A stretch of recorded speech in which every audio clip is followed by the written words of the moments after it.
Good morning everyone.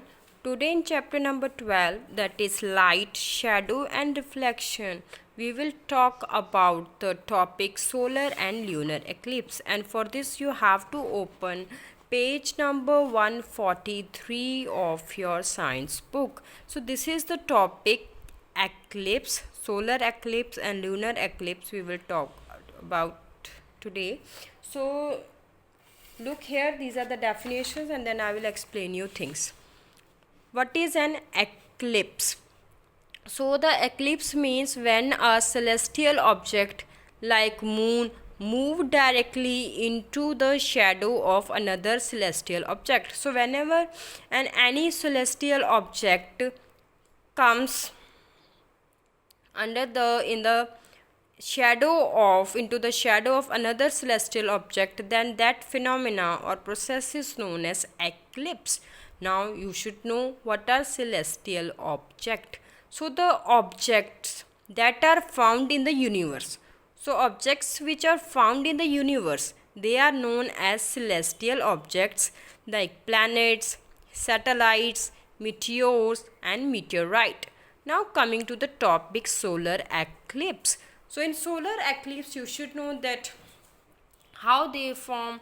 Second thing, you should know what are the different types of solar eclipse, and thirdly you should know that when solar eclipse occurs. So first coming to the things that how it occur, when the sun, moon and the earth comes in a straight line and with the moon in the middle, the shadow of moon falls on some portion of the earth, and then solar eclipse can be seen from the areas of the earth. So this I will explain you with the help of diagram, and you can see this diagram in your book also. Wait for some time. Okay. See, this is the sun, and see the main thing, when sun, moon and earth, they are in straight line and moon is in the middle, and when shadow of the moon falls on the earth, this is known as solar eclipse. And solar eclipse are again of two types. One is according to the total solar eclipse, and other one is partial solar eclipse. Now see the definition of total solar eclipse first. When the sun is totally blocked at some places on the earth, that is known as total solar eclipse, and when the sun will be partially blocked by the moon on the earth, then it is known as partial solar eclipse. Now see here in the diagram, where is the total solar eclipse shown and where is the partial solar eclipse. So you can see here written C part. It is written as C part. Here C part is showing that it is a total solar eclipse. Why? Because in this part of the area it is totally dark. Okay, this is known as total solar eclipse. And if the some part of the earth is dark and some part it is light is there, that kind of solar eclipse is known as partial solar eclipse. Okay, this is the difference. And solar eclipse takes place in new moon day. You can see here a solar eclipse will always takes place on a new moon day.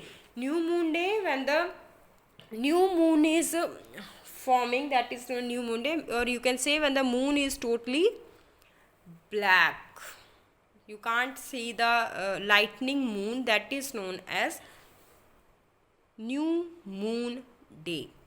Now coming to the second, that is the lunar eclipse. Now see the definition of lunar eclipse. When the sun, earth, moon come in straight line with the earth in the middle, the shadow of earth falls on the moon. This is known as lunar eclipse. Again it is of two type, total lunar eclipse and partial lunar eclipse. total lunar eclipse when no light falls on the moon, and partial lunar eclipse when some light falls on the moon. And this takes place in full moon day, when you can see the full moon shining. That is known as full moon day. Now I will explain you with the help of diagram. And for this, come to page number 144. This is page number 144, and you see this diagram. This one is the sun, okay, and this is earth, and this is moon. When all these three things are in straight line, then it is known as lunar eclipse. And in a lunar eclipse, which thing is in the middle? Earth is in the middle. And when the shadow of earth falls on the moon, then it is known as lunar eclipse. Now lunar eclipse is also of two types. I have told you, partial lunar eclipse and total lunar eclipse. This is very easy to understand. If you will see this diagram here, this is A part. This is showing the A part. This is showing the B part. Now in the A part, you can see the moon is totally black. No light is coming on the moon, means that you can't see moon at all. So this is known as total lunar eclipse. And if you will see the B part here, you can see some light is there on the moon. Then it is known as partial lunar eclipse. And these both takes place, this lunar eclipse takes place on a full moon day. So on the basis of these things which we have done yesterday, you have to draw this lunar eclipse and solar eclipse diagram in your rough notebook, and write difference also in between this solar and lunar eclipse. So students, that's all for the day. Thank you and take care.